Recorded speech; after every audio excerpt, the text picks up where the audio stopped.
Hey everybody, this is my friend and podcast co-host. We have a show coming out. We're shooting for February to get it released, the Progressive Talk Show. This is my co-host. This is Nathaniel Carson. He just came in from Chicago today. I want to apologize in advance before all you leftist crazy people condemn me for being I'm at a McDonald's. I'm supporting the evil empire. He's coming from Chicago. We had to find a place to meet. We pulled over here to meet here. He came in to actually run a marathon. This dude just ran a marathon, so be nice to him. The point of this discussion is I want to introduce you to the co-host of the podcast.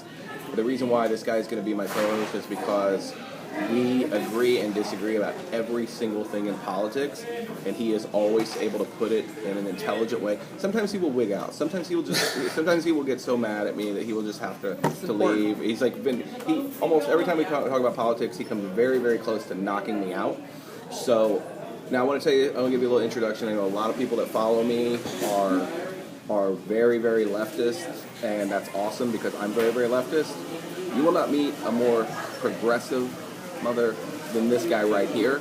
He voted for Jill Stein in 2012. Where were you on Jill Stein in 2012? So the reason why I'm telling you that is the point of our discussion today is Nathaniel is going to vote for Hillary Clinton in 2016. Stronger together. And I am not voting for Hillary Clinton in 2016. So he's going to tell me why I should. I'm going to tell him why I shouldn't. We're going to attempt to have a civil discussion where we do not punch each other, and hopefully those watching it will benefit. So go ahead, why should I vote for Hillary Clinton? Well, first of all, I do have marathons. You do CrossFit, so I'm thinking that probably wouldn't go super well for me, most likely. I'm a pacifist, though. I'd just run away. That's true. That's my key. That's my chance to win. So what it comes down to for me is that a vote, what is a vote for? And one of two things is going to happen on election day. Hillary Clinton is going to become president, or Donald Trump is going to become president. We're in agreement. Those are the two outcomes. I agree 100%. So the question to me then is the world a better place when Hillary Clinton is president? Is the world a better place when Donald Trump is president? And to me, that's clear. It's clear that on anything from wealth inequality to illegal immigrants, that to something like mass incarceration, women's rights, that for progressive values, for liberal values, for people in general, I just think the world is a much better place when Hillary Clinton is president. Okay. All right. Counter argument. Now, some people will argue that Donald Trump, Jill Stein herself says, we've seen from Hillary Clinton what Donald Trump has already promised, what was only promised. Donald Trump makes outrageous claims. He talks about nuking, using nukes. It's horrifying that man could be in charge of our nukes. He talks about killing the families of terrorists. But it's a war crime. He's an idiot. I'm not going to defend Donald Trump. But Hillary has a very hawkish record.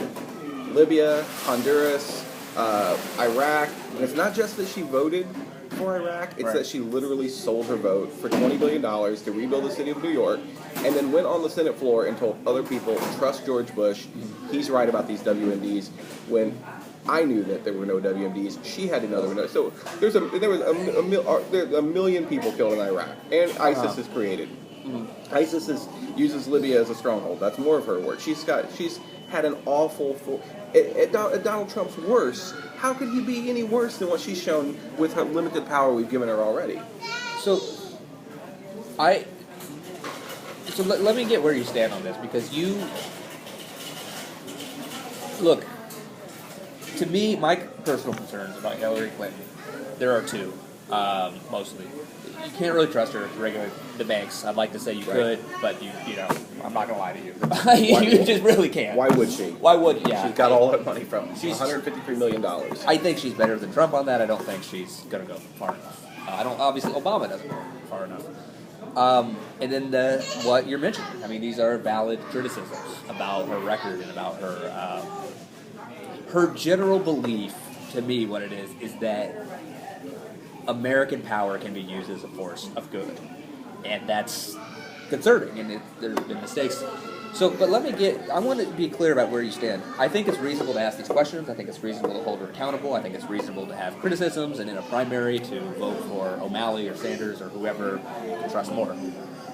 Your position is that just on foreign policy alone, that Donald Trump would be better, would kill fewer people, would make the world more stable than Hillary Clinton. That's your position. It's not my only position, but I have to say that I believe that Trump, who's probably going to inherit a pro-Democrat House and Senate, I believe Trump will get. You disagree with that? Let me not to interrupt you. Okay. No, go ahead. But it's important. You're commander in chief. We have not. Yes, the Congress is supposed to declare war, but that hasn't happened since September 11th. With those, what was the Radio Lab show? 50 words or however many words that the president has the right to go after all enemies that took part in 9/11, to harbor anyone that took part in 9/11 or similar terrorist organizations. And since then, we haven't needed to declare war. So, frankly, I think the Constitution of the House and the Constitution of the Senate isn't relevant because on this one issue, good point. the president does whatever the heck they want all the time. So you're saying that because basically the entire Middle East can be implicated in 9/11 indirectly just by having a terrorist cell in it at any given time, that the Constitution nor the House and Senate is going to have any power to stop a war-hungry president. I don't like it, and obviously I think that's completely unconstitutional and silly, but Right. that's the way we've operated for the last 15 years. Okay, you know what? I agree with that, but you would also agree, right, that Clinton has a very hawkish record and is Concerning. a very dangerous person to have that kind of power. Yeah, it's concerning. Again, one of two things is going to happen. Clinton will be president or Trump will be president. If Obama was up for election, I would vote for Obama a third time. He's not. Is Trump who's openly advocated for war crimes, who's openly advocated for killing innocent people? That's what they are. You're a terrorist son or daughter or sister. You're an innocent person, and also has this Jacksonian view of, frankly, what led us to things like losing Agent Orange. That targeting the enemy's will to fight is a valid target. That in war, that if we are going to fight, there is no concept of tomorrow. There's no concept of this has to be sustainable or stable or what's going to happen next. That once we're in a fight, I need to win. That's the only thing that matters. And he's advocated for going into countries, taking their resources, and then getting out. Then having them pay us to protect them. Now, I don't think he's gotten enough attention for his own hawkishness because, frankly, it's a hawkishness that we're not used to looking at. It's different than the conservatives who want to go into Iraq and institute democracy and make them. It's not like that. It's we get the resources, which is again also a war crime to just blatantly take natural resources from a country. To me, he's more of a hawk than Clinton, and he's certainly less intelligent and less learned than Clinton, and he has this clear personality disorder where you can take advantage of him. He gets caught up with his ego. He makes poor decisions. So to me, on this one issue, I think Hillary Clinton is better on foreign policy. Okay, but although I agree with you that it's going to be Clinton or Trump, this is awful, but I agree with you. But there are a couple of other options. Gary Johnson, funny. But, apparently 10% of voters don't think so. They're going to vote for Gary Johnson, which, I support third parties, even when the third party candidate is a complete loon, like Gary Johnson is, and their entire philosophy is incredibly flawed, like his is. But you voted for Jill Stein in 2012. I did. So why shouldn't I vote? I was planning. I'm going back and forth actually between throwing my vote away and voting for Bernie Sanders, writing him in as a protest vote, or voting for Jill Stein under the idea that we help get her to 5% so that the Green Party gets funding. And by the way, I want to be really upfront with everybody, in case you haven't noticed, I'm not as sold on Jill Stein as a lot of you are. And that's a very big thing because I love the whole cult of and I loved Jill Stein a long time ago. I was talking about Jill Stein before this whole Jill Stein movement. I've always liked Jill Stein as a political, as a revolutionary voice, as a leftist voice. Her presidential campaign, I think, leaves much to be desired, but yet I was still planning to vote for her just to get her to 5%. Now, you voted for Jill in 2012. Why would you not vote for her, or why would you discourage? First of all, would you discourage others from voting for her and say that they should vote for Clinton in this situation? Well, I think we all get a little circumspect, I guess, about people telling people how to vote. I think people should vote for who they vote for who you want. Absolutely. Right. You've got to live with what you do, right? I don't have to live with it. So these concerns about Clinton are certainly valid. I think if people think if they vote for Jill, a lot of people, because you're looking at an awful choice between two people who we need to focus on as progressives, we need to focus on what we can agree on, and I think all progressives can agree that this is kind of a crappy choice. We'd much rather have Bernie Sanders, I don't know, Keith Ellison. I could name 20 Democrats I'd rather have up there than Hillary, but I think a lot of people are probably think, well, these two suck. If I vote for Jill, then when the presidency looks awful, I won't be to blame. So I understand that mentality, but I don't have that mentality. My mentality is that I'm not to blame regardless. That I didn't create this mess in your personal life. Yeah, I didn't create this mess. I fought against Hillary Clinton as hard as anyone, but I want to see the Green Party have a chance to get some funding in 2020. You don't think that's a valid reason to vote for Jill? Okay, so I think that's closer to a valid reason. I think we're getting... So now the argument, I guess, is... So in 2016, maybe it's not hoping make the world a better place, but long term. Well, you know that Jill's actually winning right now, and I forgot. And it's just the lies. They get me every time with those lies. I'm sorry, I don't mean to make fun of my followers, but some of them are insane. So I guess this is a good question, because what has changed? I was so mad in 12, and I identify with a lot of how people could look at some of the things that go on with HSBC, with bailout, with no one going to jail, and say I'm not voting for that. To say nothing of some of the foreign adventures we do. You just want to do anything. You want to do anything to have your voice be heard. Mm-hmm. But what's changed in me? I guess here's the thing. We know she can't win in 12. Right. Or 16, whatever it is. Or 12. My view in 12, and where I've changed, is that in 12 I thought long term, if we could build a third party for progressive values, that it would be possible and that it would be a good thing. Today, I don't think either of those things are true. I don't think that it's going to happen. And not because of the media blackout, not because Stein isn't qualified, not because...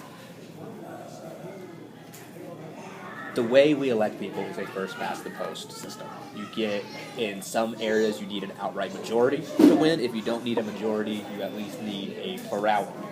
And that means that it's going to filter down to two parties. And that's the way it's been since this country was created, for the most part. And I think that's the way it's going to continue to be. Now, the second part of that, even if it could happen, would it be a good thing? To me, no. It wouldn't be a good thing. I know this is trite. I know this is the first thing everyone says, but sometimes things are cliched because they're true.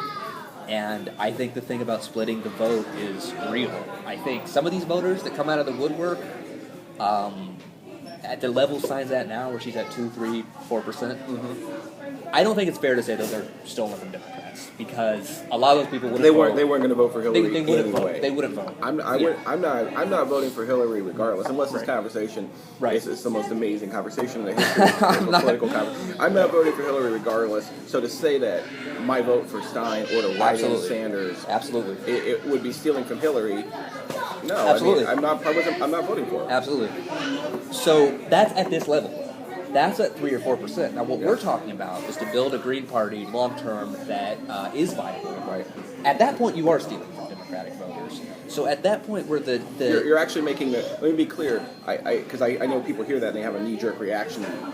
But you're right. To get to 20%. Because you would literally have to knock You on have to. doors You have to. and convince people who are going to vote Democrat to now come over to your Yes. side. So that literally is taken Yes. from the Democratic Party. Yes. Just as in 1860, the Republicans literally took people from the Whig Party Yeah. and got them to vote for Abraham Lincoln, Yes. killing the Whig Party. That was it. And creating a new party. So if the Green Party were successful to become a third party, they would not be a third party. They would actually be the new second party. Yeah, yes. The Democrats would have to fade away. Yes. That gets so okay. So Which that idea, hold on, before you go on, that ideal appeals to a lot of very Yes. angry people because of the way the Democrats Rightfully treated so. Bernie Sanders. So here's I think we're seeing this similarly. I think that's very accurate. That's Nader talked about that, about there being a death struggle. So here are the two things I don't like about that vision. One is that it's not going to happen overnight. It's going to take years It and takes years decades, and years, decades. And these people and these people that are angry right now, they think that either Jill's going to win this time, which is ridiculous, That was the most condescending laugh so far in this thing. Or It's ridiculous though. Or that somehow magically she's going to win in 2020, which is possible, but extremely unlikely if you know anything about how the political system works.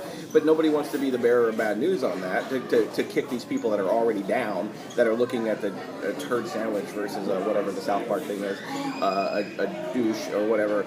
But you're looking at these two crappy choices, and you're saying to them, not only do you not have hope this time to elect a third party, but if you look at the way the system's structured, you're probably not going to be able to do it in 2020 or 2024, 2028. Right. It's going to take decades and billions of dollars. Right. And if you were ultimately successful in doing that, what you would really do is create a second party. The Democrats would fall by the wayside.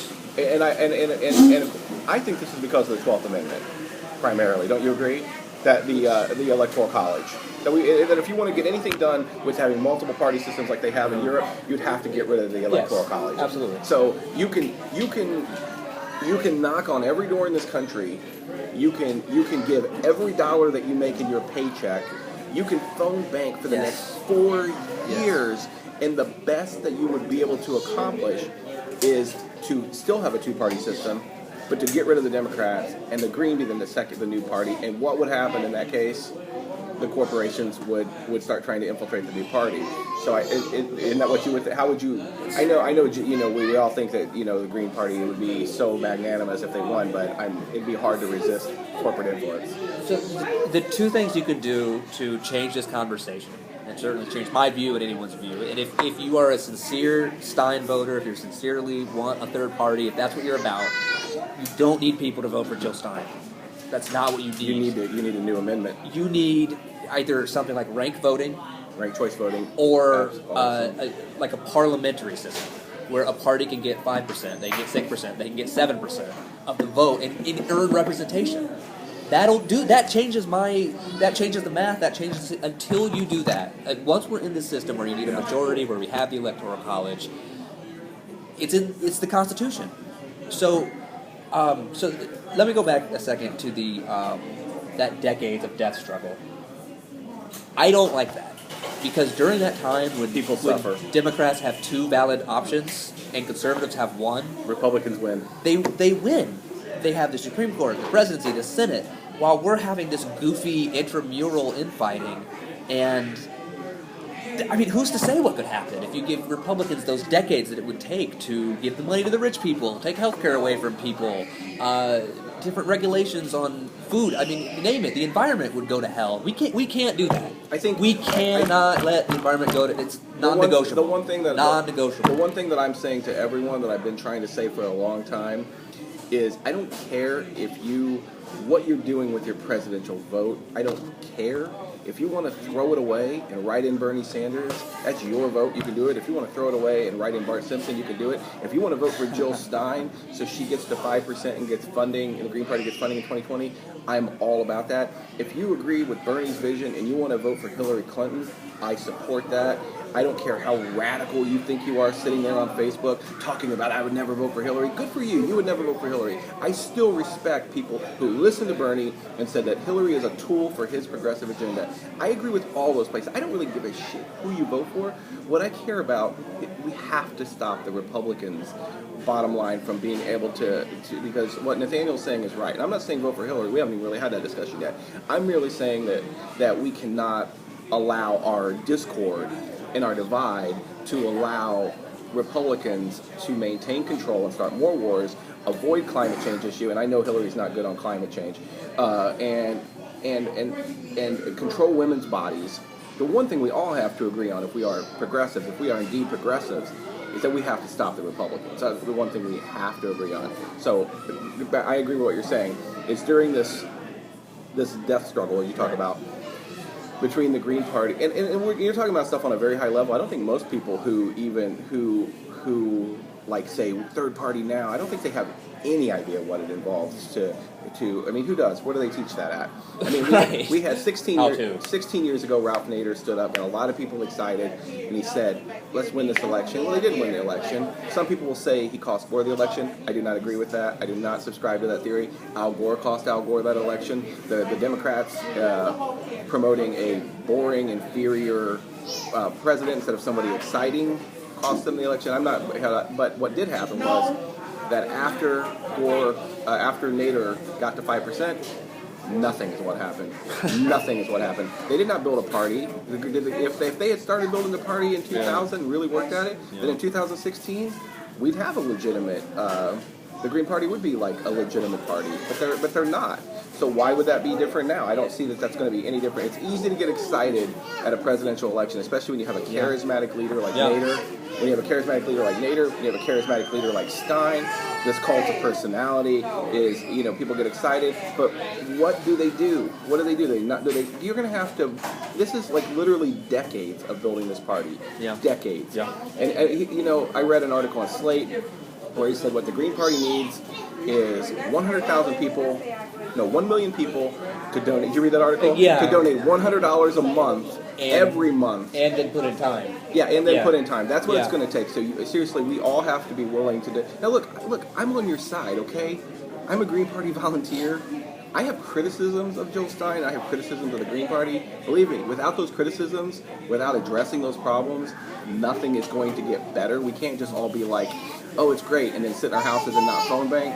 I haven't phone banked. I didn't do any phone banking, but I have done some canvassing for Stein. I've done some donating. I've got a sticker on my car. I'm waiting on my yard sign, and I'm trying here. I'm trying. So, but trying doesn't mean that I just say, oh, Jill Stein is perfect, and because nothing's going to get done. It's going to be just like Nader again. But anyway, so I get your point. You're saying that the reason why you went from Stein in 2012 to Clinton in 2016 is because you're buying into basically what Bernie Sanders is selling. I shouldn't say that. What Bernie Sanders says is that, look, we can't tear down a party and build a new one. It's going to take 30, 40 years, and everybody suffers in the meantime. Yeah. You've got to work with what we've got. It's like keeping everything afloat. Even though it may not be pretty, you got to win through attrition. You got to win through reform. That's what you're saying. Look, certainly when Bernie Sanders speaks, I listen. The amount of time that man has put in for progressive causes his whole career, even when it wasn't easy or popular. I mean, a lot of us are just now getting around to some of this, and he's been pounding the table harder and more frequently than ever or than anyone for his values. So I certainly listen to him. There's one more thing I want to say, that yes, it's going to take time, and yes, there's going to be suffering during that period. What's the payout going to be when the Democratic Party is gone and it's the Green Party now against the Republicans? Well, right now when the Green Party is at 2-3%, they can be this leftist, as far left as they want to be. But the electoral realities, if they're one of two parties, are still going to be the electoral realities. Yeah. Jill Stein's view of cutting the military by 50%, personally, I would love that. That sounds like I agree good with policy. That sounds like good policy. But you're not getting to 50% of the vote by saying we need no. That's not going to work. She's going to face electoral realities where she's going to need to come down on some of that. Some of these Green Party candidates, when we're running candidates for Congress, for Senate, for state elections, for governorships, they're going to need money to run. And the Bernie Sanders model works for the president, for that one person that is effective, but maybe they need to take some corporate cash to run some of these. And then now they start to look a lot like the Democrats. This is especially true in red and purple states. You know, if you're running for a seat in Alabama, okay, if the Green Party's going to run there, which they're going to need to if they're one of the two parties, Right. maybe you can't be as progressive on transgender rights and expect to win. You're going to face those electoral realities. You're going to have to come to the center, and now all of a sudden, what are you starting to sound like? You're starting to sound like the Democrats. I am not convinced, long story short, that for all the trouble it's going to be, I'm not convinced the party's going to end up being any better than the Democrats. For the decades that it's going to take us to build this, we could just make the Democratic Party better. Bernie Sanders. You sound like Bernie Sanders. 43% of the popular vote.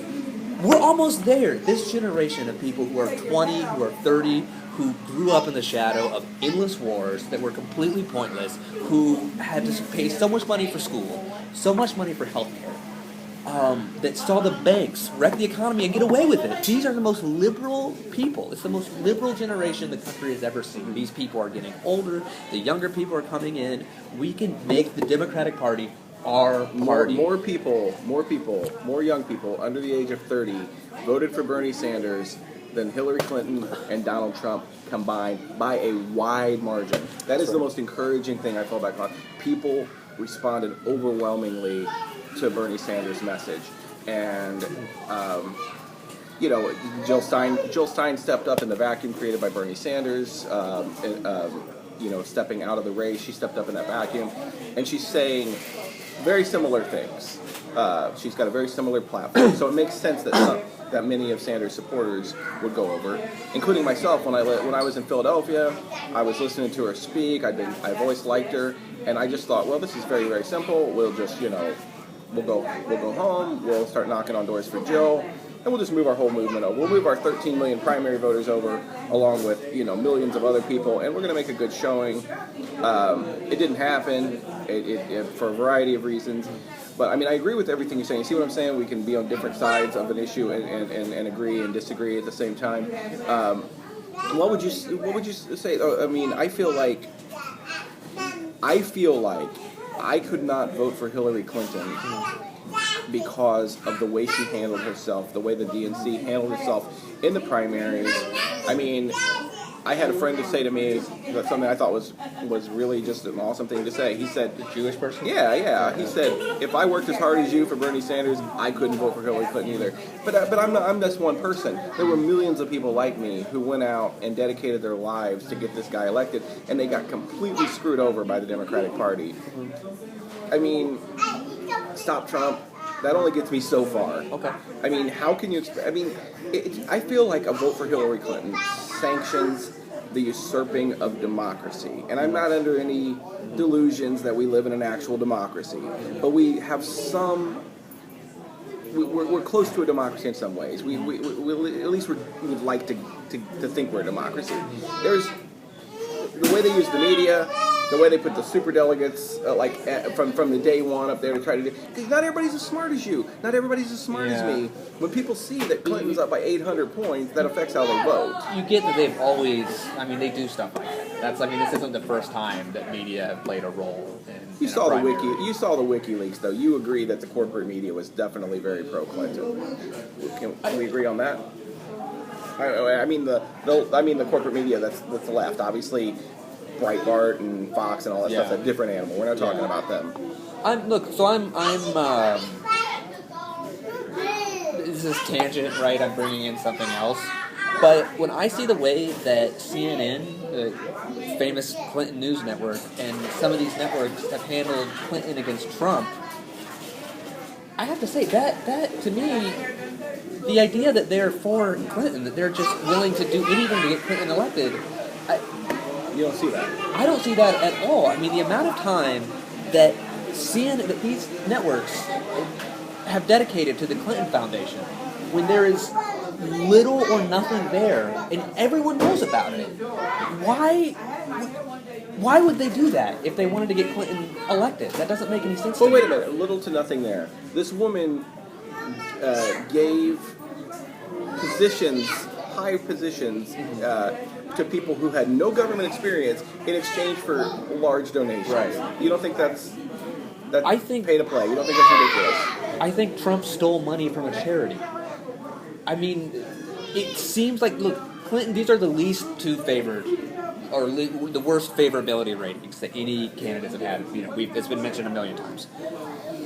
If the media are constantly telling us how great Hillary Clinton is, that's what they do. That's really your reality. They're just, she's great, she's awesome, she's a winner. CNN, why are her MSNBC. favorability numbers so bad?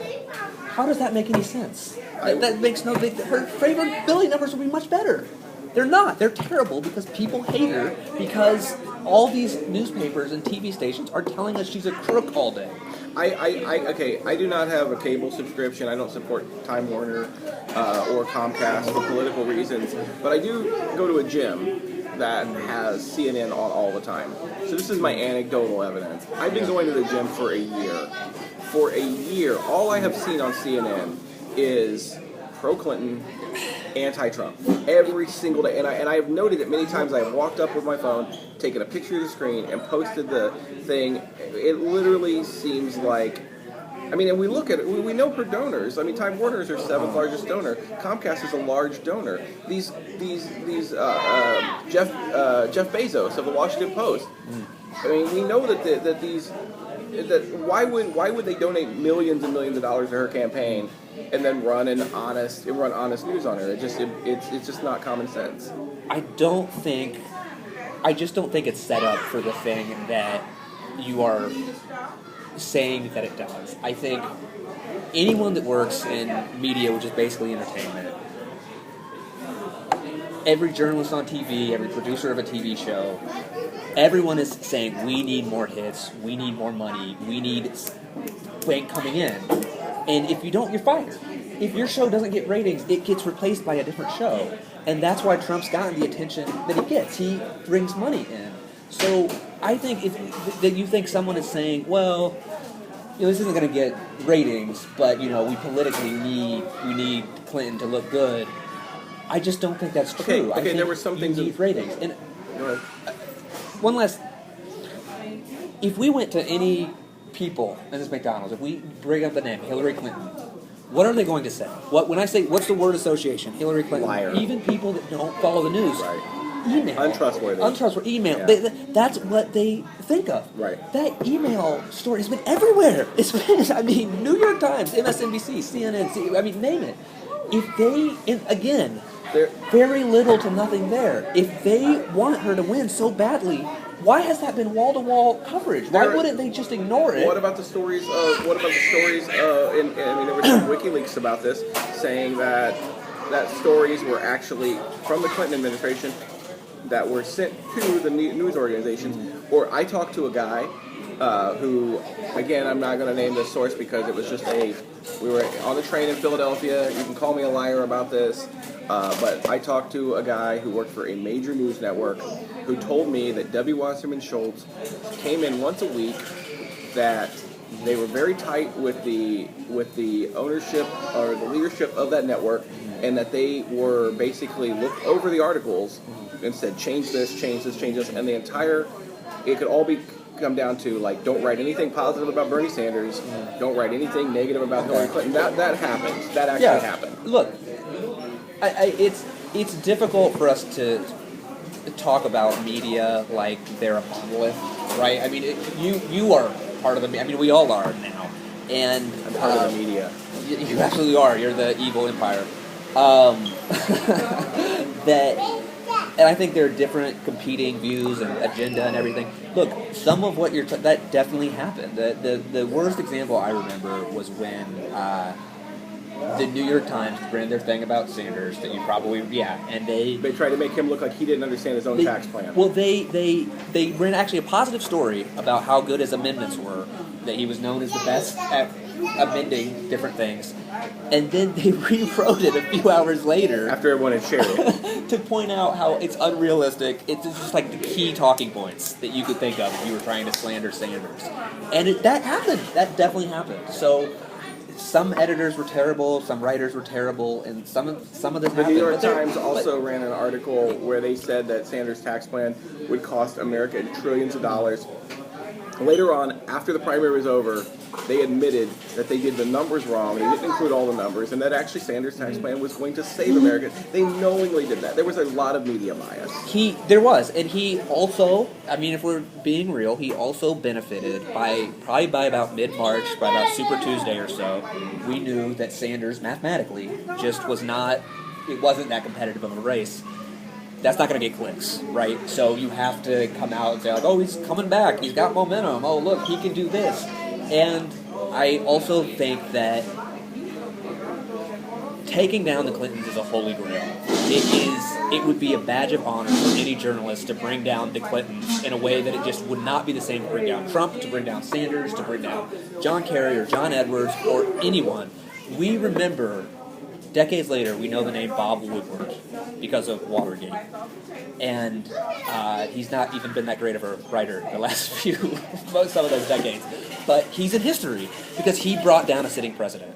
And bringing down the Clintons would be huge. And I think when you have a target like that, you just naturally get, every single thing about the foundation, about the emails, just gets investigated to death in a way that I don't think there's anyone else that's under the level of scrutiny. So your argument is that people like myself who refused to vote for Clinton because she rigged the entire primary along with the DNC and the corporate media against Sanders should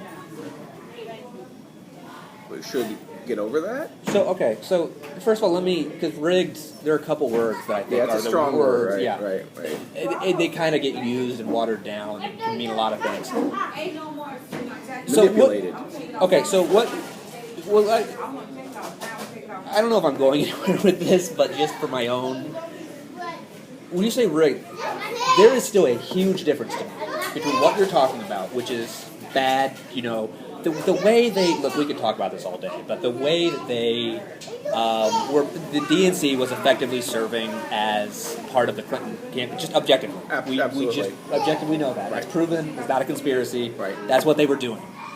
That's terrible. And Boston and Schultz lost her job, and the world's a better place. She got a promotion. Or also known as getting a promotion. So the world's a better place for her. So there is still, as bad as that is, there is still a huge Bernie Sanders huge gap between operating as a to help the Clintons the way they did, and actually taking votes that were for Sanders and then changing those to save. That's still two entirely different things to me. So you're saying the second one. Changing votes? I'm